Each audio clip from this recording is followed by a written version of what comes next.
I'm not really sure what Jen has done to deserve this, other than not take serious, tough questions. What do you think of her handling of that position as White House press secretary?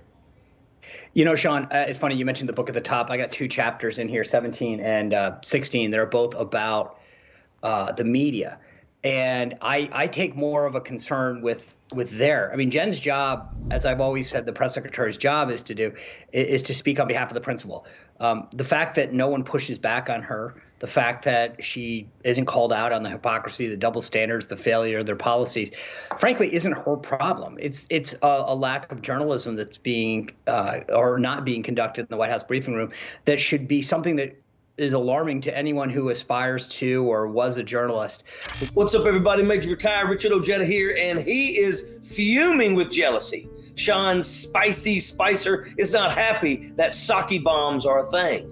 President Biden's press secretary, Jen Psaki, is the talk of the town. She looks, acts, and is the embodiment of the quintessential modern-day press secretary. You cannot throw this woman off her game, and every single day, Fox Propaganda Network sends in a troll to try, and every day she hits them back with a classic Psaki bomb that leaves social media and yours truly begging for more. Meanwhile, good old Spicy over here spent the majority of his time as press secretary ridiculed, mocked, berated by, well, yours truly and social media as a whole.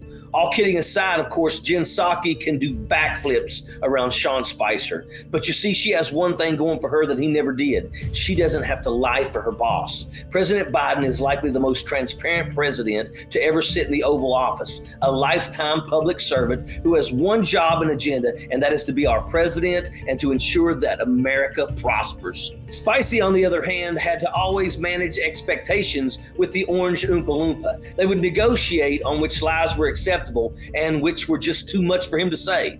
Imagine having to try and keep a straight face at the same time. Sean Spicer had no problem going into work each day looking the American people in the eye and lying his tail off. He was not the White House press secretary. He was just another Trump henchman who, when summoned by his boss, would come crawling with his head tucked between his tail. Sean Spicer may be living the good life, but he can't help himself but to show his frustration and jealousy here and lash out at Jen Psaki. Sean Spicer's not alone. Sarah Huckabee Sanders, Kayleigh McEnany, and a few others that worked as press secretary under Trump are all jealous of Jen Psaki, and they should be.